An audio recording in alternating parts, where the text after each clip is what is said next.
Hello everyone, welcome to my channel. चलिए friends, start करते हैं होम साइंस का आज का अपना टॉपिक।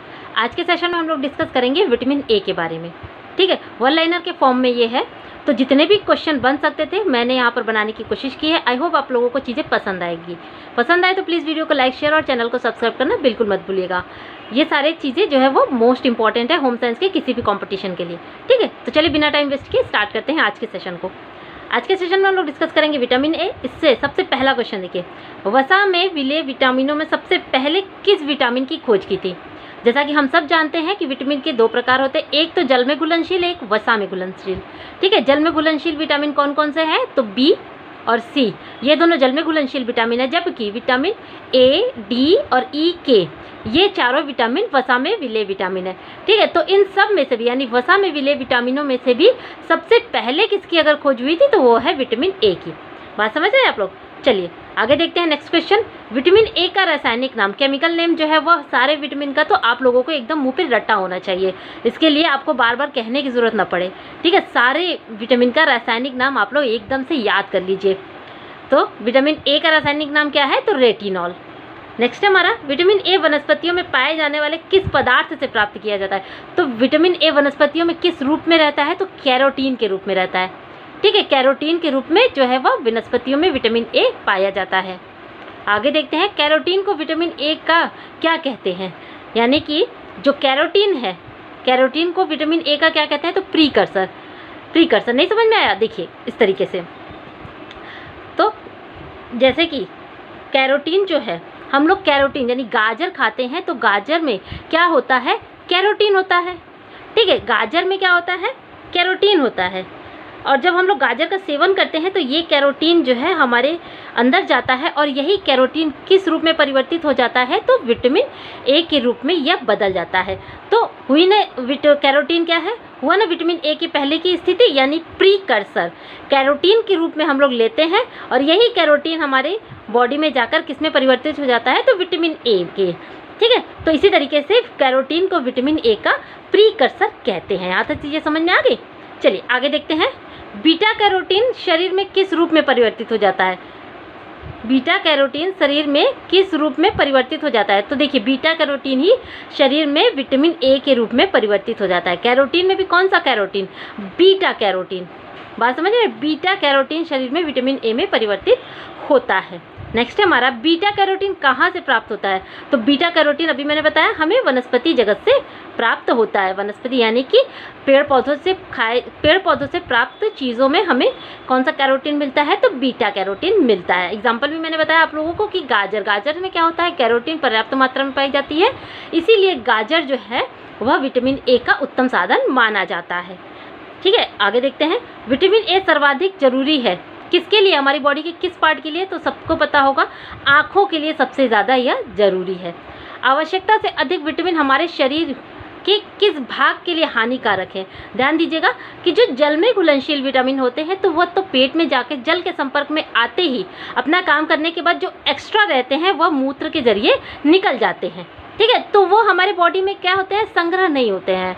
विटामिन सी तो बिल्कुल भी संग्रह नहीं होता है, लेकिन विटामिन बी कुछ जो है वो संग्रह होता है, क्योंकि विटामिन बी एक विटामिन नहीं है, वो विटामिन बी का समूह है। बी कॉम्प्लेक्स हम लोग कहते हैं। ठीक है, बात समझ रहे हैं? तो विटामिन सी जो है बिल्कुल भी संग्रहित नहीं होता है, जबकि वसा में जितने भी घुलनशील विटामिन है जो कि है ए, डी, ई और के, ये चारों विटामिन क्या है? ये चारों विटामिन हमारे बॉडी में संग्रहित होते हैं। उनकी एक्स्ट्रा मात्रा यानी कि हमारी जितनी रिक्वायरमेंट है उससे ज़्यादा अगर हमारी बॉडी में वो पहुंच जाता है तो वह संग्रहित होने लगता है। उसी तरीके से विटामिन ए भी संग्रहित होता है, अगर उसकी एक्सेस मात्रा हमारे बॉडी में है तो वह संग्रहित होती है, लेकिन वह हानिकारक है किसके लिए? तो हड्डियों के लिए सबसे ज़्यादा हानिकारक होती है। ठीक है, बात समझ रहे हैं? आवश्यकता से अधिक विटामिन ए हमारे शरीर के किस भाग को इफेक्ट करती है? तो हड्डियों को यह नुकसान पहुंचाती है। आगे देखते हैं, किस विटामिन की कमी से वृक्कों में पथरी बनने लगती है? ध्यान दीजिए, तो विटामिन ए की कमी से वृक्कों में क्या होती है? पथरी बनने लगती है। आगे देखते हैं, नेक्स्ट क्वेश्चन है हमारा,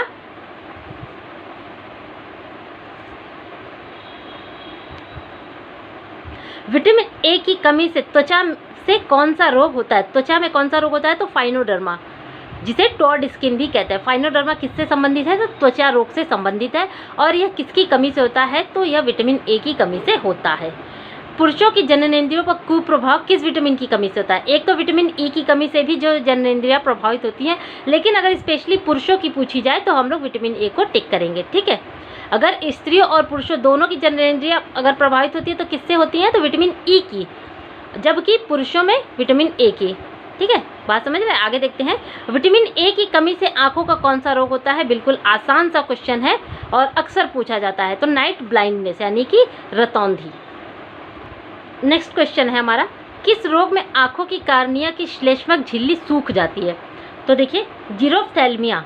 जीरोफ्थैल्मिया में क्या होती है? आंखों की कॉर्निया की श्लेष्मक झिल्ली सूख जाती है।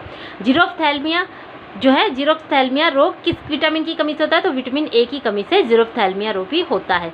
अभी हम लोगों ने देखा नाइट ब्लाइंडनेस यानी रतौंधी रोग भी विटामिन ए की कमी से होता है। और जीरोफ्थैल्मिया ये भी आंखों से ही संबंधित है, ध्यान दीजिएगा, जीरोफ्थैल्मिया आंखों से ही संबंधित है और यह भी विटामिन ए की कमी से होने वाला एक रोग है। विटामिन ए की निरंतर कमी से अश्रुग्रंथियां सूख जाती है, यह स्थिति क्या कहलाती है? तो जेरोसिस कॉर्निया। एक और भी डिजीज हो गई कि जेरोसिस कॉर्निया किसकी कमी से होती है? तो जेरोसिस कॉर्निया विटामिन ए की कमी से होती है। और इसमें क्या होता है? इसमें अश्रुग्रंथियां सूख जाती हैं। बात समझ रहे हैं? क्वेश्चन कहीं से भी किसी भी तरीके से घुमा के पूछ सकता है कि अश्रुग्रंथियां किस विटामिन की कमी से सूख जाती हैं। तो अश्रुग्रंथियां विटामिन ए की निरंतर कमी से सूख जाती हैं। और अश्रुग्रंथियां सूख जाने की स्थिति क्या कहलाती है? तो जीरोसिस कॉर्निया जो है वह कहलाती है। ठीक है, क्वेश्चन जो है वह चाहे जैसे भी पूछ सकता है, आप लोग हर तरीके से रेडी रहिएगा। आगे देखते हैं, सामान्यतः एक व्यक्ति की विटामिन ए की दैनिक आवश्यकता कितनी है?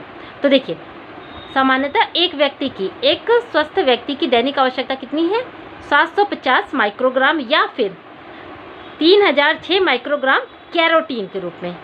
ठीक है, 750 माइक्रोग्राम ये विटामिन ए, यहाँ पर विटामिन ए के रूप में होगा, या फिर 3006 माइक्रोग्राम कैरोटीन के रूप में। आगे देखते हैं, विटामिन ए की अधिकता से कौन सा रोग होता है? अभी हम लोगों ने देखा कि कमी से कौन कौन सा रोग होता है। 3 रोग होते हैं, एक तो नाइट ब्लाइंडनेस, जीरोफ्थैल्मिया और जेरोसिस कॉर्निया।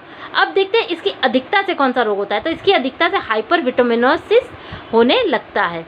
ठीक है, एक तो हड्डियों पर इफेक्ट करता है, दूसरा हाइपर विटामिनोसिस हो जाता है।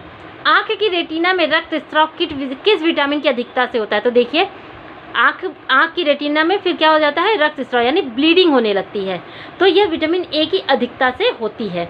नेक्स्ट है हमारा, विटामिन ए की अधिकता के दुष्प्रभाव और भी है। देखिए, यकृत का बढ़ना किसकी वजह से होता है? तो विटामिन ए की अधिकता के कारण, न कि कमी के कारण। ठीक है, यकृत का बढ़ना, जोड़ों में दर्द होने लगता है और पैरों की हड्डियों में सूजन हो जाता है। ये सब किसके हैं? तो विटामिन ए की अधिकता के कुप्रभाव हैं। आगे देखते हैं, जंतुओं के शरीर से प्राप्त भोज्य पदार्थ विटामिन ए के उत्कृष्ट सोर्स हैं। इनमें से कौन कौन सा? तो देखिए, मछली के तेल में पर्याप्त मात्रा में पाया जाता है, बकरी, भेड़ और सूअर के यकृत में सबसे ज़्यादा विटामिन ए जो है वह मिलता है। आगे देखते हैं, बीटा कैरोटीन के उत्कृष्ट सोर्स क्या क्या है? यानी कि बीटा कैरोटीन, अभी मैंने स्टार्टिंग में ही बताया, हमें वनस्पति जगत से मिलता है। सबसे ज़्यादा देखिए, गाजर में, धनिया के पत्ता और सहजन के पत्ते में बीटा कैरोटीन पर्याप्त मात्रा में उपस्थित होता है। नेक्स्ट हमारा, विटामिन ए का अवशोषण कहाँ होता है? तो छोटी आंत में विटामिन ए का अवशोषण होता है। नेक्स्ट है हमारा, छोटी आंत में कैरोटीन किस विटामिन में बदल जाता है? तो देखिए, जो कैरोटीन है विटामिन ए में बदल जाता है, ये हम सब ने पढ़ा। अब देखिए, ये विटामिन ए कहाँ में बदलता है? हमारी बॉडी के किस पार्ट में कैरोटीन विटामिन ए में परिवर्तित हो जाता है? तो छोटी आंत में कैरोटीन विटामिन ए में परिवर्तित हो जाता है। लास्ट क्वेश्चन है हमारा, शरीर में विटामिन ए का संग्रह कहाँ होता है? अभी मैंने बताया कि इसकी एक्सेस मात्रा जो होती है वह हमारे लिए हानिकारक होती है। तो यह हमारी बॉडी में इकट्ठा कहाँ होता है? तो यह हमारी बॉडी में यकृत में भी कितना, सबसे ज़्यादा यकृत में इकट्ठा होता है। तो 99% यकृत में और 1% वसी ऊतकों में यह इकट्ठा होता है। ठीक है, कभी एग्जाम में पूछ ले कि शरीर में विटामिन ए का संग्रहण कहाँ होता है? तो यकृत में होता है। आप लोग ध्यान दीजिएगा, इसकी अधिकतम मात्रा यकृत में संग्रहित हो जाती है। अब आगे देखते हैं। अब देखिए फ्रेंड्स, अब यहाँ पर है विटामिन ए की प्रतिदिन की मांग, यानी कि कितने आयु में कितने विटामिन ए की आवश्यकता होती है। तो इधर आयु दिया गया है, इधर विटामिन ए दिया गया और इधर विटामिन ए कैरोटीन के रूप में भी दिया गया है, ठीक है। तो इस तरीके से एक वर्ष में देखिए इधर माइक्रोग्राम में दिया गया है एक दिन में, तो एक वर्ष में 300 से 400 माइक्रोग्राम विटामिन ए किसके लिए, तो एक वर्ष के बच्चों के लिए। उसी तरीके से 1 से 3 वर्ष के बच्चों के लिए 250 माइक्रोग्राम 4 से 6 वर्ष के बच्चों के लिए 300 माइक्रोग्राम, 7 से 9 वर्ष के बच्चों के लिए 400 माइक्रोग्राम और 10 से 12 वर्ष के बच्चों के लिए 600 माइक्रोग्राम विटामिन ए की आवश्यकता होती है। इसी तरह विटामिन ए कैरोटीन के रूप में यहाँ दिया गया है। आगे देखते हैं, इधर 13 से 15 वर्ष के किशोरों के लिए 750 माइक्रोग्राम कितना, विटामिन ए, ठीक है। 16 से 19 वर्ष के लोगों के लिए 750 माइक्रोग्राम, प्रौढ़ स्त्री व पुरुष के लिए भी 750 माइक्रोग्राम, और गर्भावस्था में देखिए गर्भावस्था में भी उतनी ज़रूरत नहीं पड़ती, 750 माइक्रोग्राम ही ज़रूरत पड़ती है। जबकि लैक्टेटिंग मदर यानी कि धात्री अवस्था में इसकी मात्रा जो है वह बढ़कर कितनी हो जाती है, 1150। ये इंपॉर्टेंट हो जाता है कि धात्री अवस्था में विटामिन ए की एक दिन में कितनी आवश्यकता पड़ती है, तो 1150 माइक्रोग्राम, ठीक है फ्रेंड्स। यहाँ तक चीज़ें समझ में आ गई। अब यहाँ पे देखिए ये अंतर्राष्ट्रीय इकाई में विटामिन ए की मांग दी है। आप लोग यहाँ से स्क्रीनशॉट लेके इसको अच्छे से देख लीजिएगा। इम्पॉर्टेंट यहाँ यहीं से आता है कि इंडिया में किस तरीके से जो है वह विटामिन ए की कितनी दैनिक आवश्यकता है। चलिए तो फिर फ्रेंड्स यहीं पे ख़त्म करते हैं। आई होप आप लोगों को चीज़ें पसंद आई होंगी। विटामिन ए से रिलेटेड जितने भी इंपॉर्टेंट पॉइंट बने हैं मैंने यहाँ पर मेंशन करने की कोशिश की होगी। कुछ छूट गया है तो उसके लिए आई एम सॉरी, मैं फिर से कोशिश करूँगी। फिर चलिए फिर आप लोग इस वीडियो को जो है टेलीग्राम चैनल पे भी ज्वाइन कर सकते हैं। आप लोग वहाँ से भी मुझे ज्वाइन करके वीडियो को आराम से देख सकते हैं। चलिए फिर मिलते हैं अपने नेक्स्ट वीडियो में, तब तक के लिए थैंक यू।